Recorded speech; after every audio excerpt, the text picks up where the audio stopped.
में लोकसभा चुनाव के 7वें और आखिरी चरण के लिए चुनाव प्रचार खत्म हो गया और अब आगामी 1 जून को देश की 57 लोकसभा सीटों पर वोट डाले जाएंगे। इसी कड़ी में बिहार की 8 लोकसभा सीटें भी शामिल हैं, जिसमें नालंदा, पटना साहिब, पाटलिपुत्र, आरा, बक्सर, सासाराम, काराकाट और जहानाबाद भी शामिल है। अब तक राज्य में 6 चरणों में कुल 32 सीटों पर मतदान हो चुके हैं। 8वें चरण में कई सीटों पर लड़ाई काफी रोचक है। माफ कीजिएगा, 7वें चरण में कई सीटों पर लड़ाई काफी ज्यादा रोचक है और वहीं सभी दलों ने आखिरी दिन जमकर प्रचार भी किया। देखिए पटना से हमारे संवाददाता उत्कर्ष कुमार की रिपोर्ट।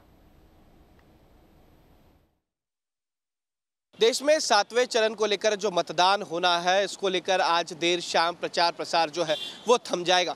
अगर बिहार की बात की जाए तो बिहार में 8 सीटों पर चुनाव हो रहे हैं। लोकसभा के चुनाव जो है वो 8 सीटों पर हो रहे हैं और ऐसे में सभी सीटें जो है इस बार हॉट सीट मानी जा रही है। लेकिन अगर कुछ विशेष सीटों की बात की जाए तो पटना की दोनों सीटें, पाटलिपुत्र और पटना साहिब, ये 2 ऐसी सीटें हैं जहां पर उम्मीदवार जो है उनमें कांटे की टक्कर देखने को मिल रही है। एक तरफ लालू यादव की बड़ी बेटी और राज्यसभा सांसद मीसा भारती हैं, तो दूसरी तरफ रामकृपाल यादव बीजेपी के उम्मीदवार हैं, पूर्व केंद्रीय मंत्री भी रहे हैं। वहीं अगर पटना साहिब की बात की जाए तो इस बार रामलल्ला के जो वकील रहे हैं, पूर्व केंद्रीय मंत्री रहे हैं और वर्तमान में पटना साहिब से सांसद भी हैं, यानी कि रविशंकर प्रसाद।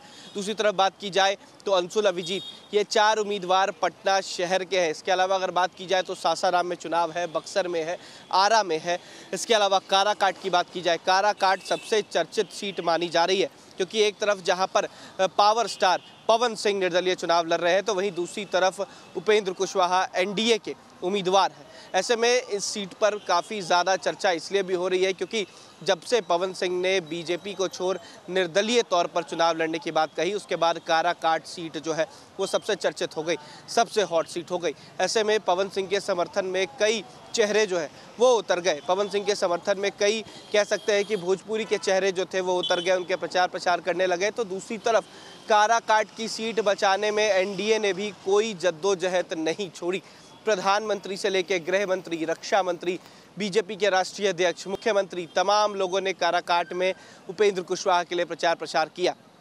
तो अगर तमाम सीटों के समीकरण को देखा जाए तो इसमें कई सीटें ऐसी भी हैं जो फंसते हुए एनडीए के लिए नजर आ रही है। जिसमें पहली सीट की बात की जाए तो काराकाट है, दूसरी सीट की बात की जाए तो जहानाबाद, तीसरी सीट की बात की जाए तो बक्सर।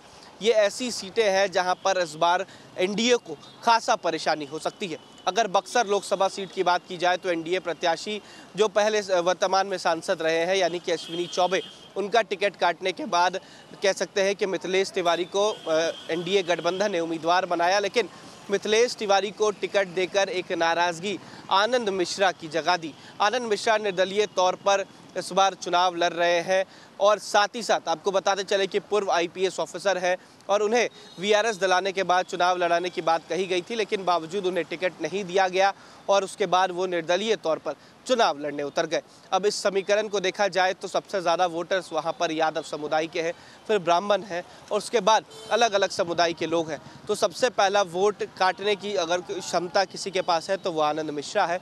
आनंद मिश्रा के बाद अगर बात की जाए तो वहाँ पर ददन पहलवान भी इस बार चुनाव में है। तो निर्दलीय 2 ऐसे चेहरे हैं जो आमने सामने हैं। इसके अलावा राष्ट्रीय जनता दल के प्रदेश अध्यक्ष जगदानंद सिंह के बेटे सुधाकर सिंह हैं, जो बिहार सरकार में मंत्री भी रहे हैं। तो इस बार ये सारी सीटें जो है वो सबसे चर्चित हो गई है और सबसे हॉट सीट हो गई है। इसके बाद जहानाबाद की बात की जाए तो जहानाबाद में कई ऐसे चेहरे जो हैं इस बार चुनाव लड़ रहे हैं। चंदेश्वर चंद्रवंशी एनडीए के उम्मीदवार हैं और उनके खिलाफ आरजेडी के उम्मीदवार हैं, लेकिन कई निर्दलीय चेहरे जो है इस बार नजर आ रहे हैं। अब देखना है कि इस बार क्या कुछ होता है। वीडियो जर्नलिस्ट सतिन कुमार के साथ उत्कर्ष, न्यूज़ नेशन, पटना।